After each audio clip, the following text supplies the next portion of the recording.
Welcome everyone to the FCCA Leadership Series. We're here with a very distinguished legend of the industry, Micky Arison, the chairman of Carnival Corporation and PLC. It's a pleasure having you here.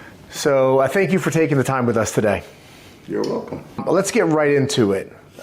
You've learned the cruise industry from the ground up. What experiences that you've learned in the industry and your takes on the industry today? It's clearly a lot more complicated today than it was when I started. It was a much simpler business. We didn't have social media. We didn't even have cell phones. We were operating on birthing books. We didn't have computers.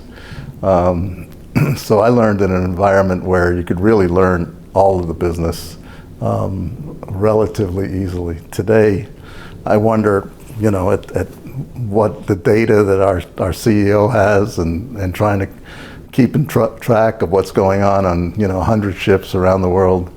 It's a much more complicated industry, and I really enjoy seeing our team and how capable and how committed they are to getting the right things done for our guests. So from the very beginning to where we are today, is there some still principles that you see being involved in the industry? Yeah, I think the number one thing is making guests happy, right? If you're delivering a great product at a reasonable price, it's going to be successful. And that was true 50 years ago, and it's still true today. Of course, it takes a lot more to get guests to make guests happy. In the old days, our lunch buffet was a hamburger and hot dog. And our show was, a magician or a comedian, and that was it. Yeah. There was 2 sittings, first and second. There was no free style dining or anytime dining. So, like I said, it was a lot simpler then. But the basics of making the guest happy and doing it at a reasonable price that they can afford was the key to success then, and I think it is now. Yeah, that's very true.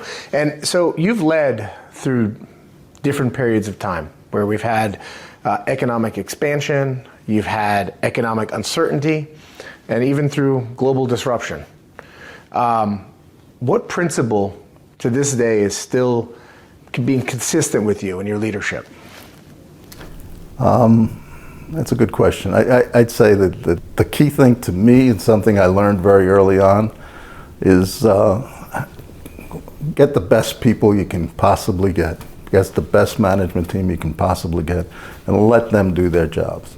Let them learn from their own mistakes, let them do their jobs, and eventually they're gonna succeed. If they're good people who are absolutely committed to doing the right thing, it can't be anything but successful. So I guess that same principle could also move over to cruise destinations. Absolutely. If the countries are putting the right people in place, whether it's port directors or tourism directors that really care about guest satisfaction and making things work for the guests, it's going to work. It's going to work, and that's what FCCA is all about: is helping them do that. Yeah. So putting that together, how can cruise companies and Caribbean destinations, or even destinations around the world, work better together? Number one thing is communication. If we're talking, we can work together. And you and your folks at FCCA that's what it's all about, is to communicate with people, make sure they're getting the right information, and that we're getting the right information back from the destinations. If there's concerns, if there's anything we're doing that is creating problems, that we hear from you or the destination directly, but communications is the most important thing. Yeah, we pride ourselves on communication, the FCCA, and that's come from your leadership. That's exactly right. So as the ships evolved, and you mentioned something before about guest experience, how has that changed? I mean, it's incredible from the variety of food and beverage options today versus years ago, to the entertainment, service levels, it's day and night. These are massive floating cities that offer virtually every kind of experience you can imagine.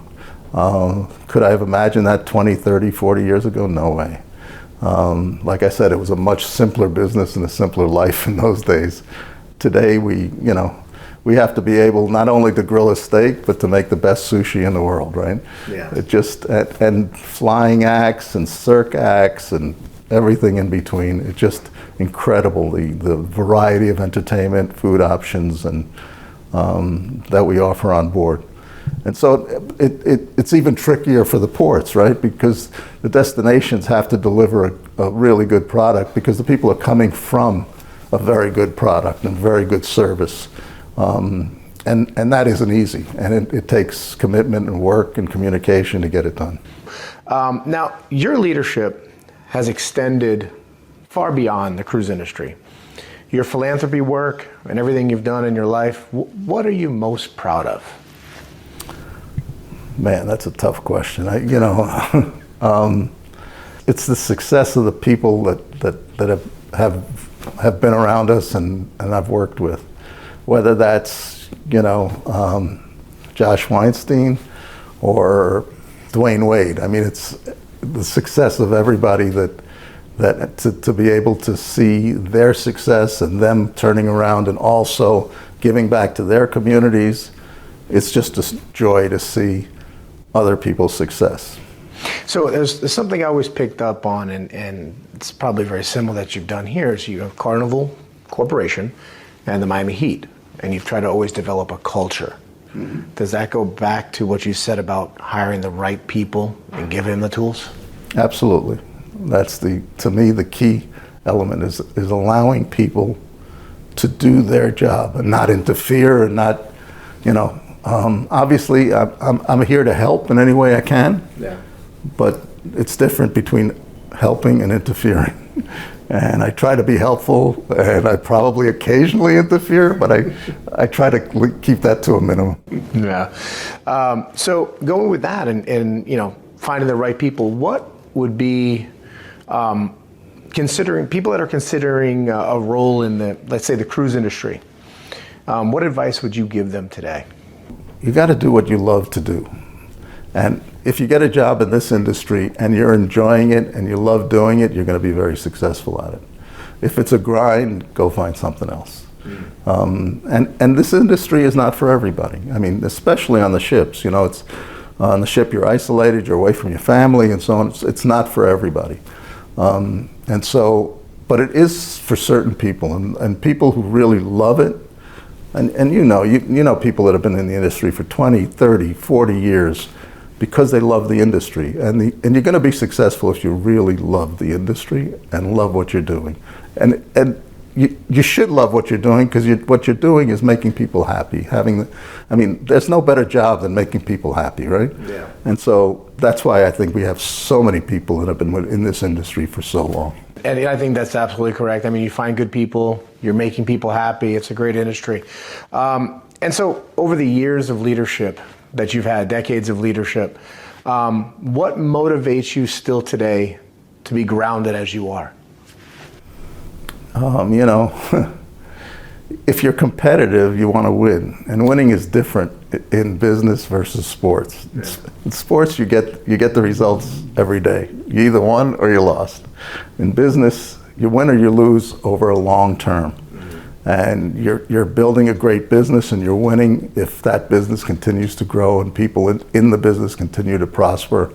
And again, communities around you are prospering. So if we're doing the right thing for our people and for the communities we serve, then you're winning. When you wake up, what is your passion every day? Oh, it's different every day. That's, it's other than basketball, which is there every day. Yeah. In the cruise business, every day is different. You wake up and, again, communication today because of social media and everything, you wake up to news about God knows what, and so the challenges are different every day, and that's fun too. But they are challenges, and some of them can be pretty incredible challenges, as you know. Yeah. Well, Micky, thank you for taking the time with us today. Appreciate it. And for everyone out there watching, thank you for joining the FCCA Leadership Series. It's been our honor with Micky Arison. Thank you all.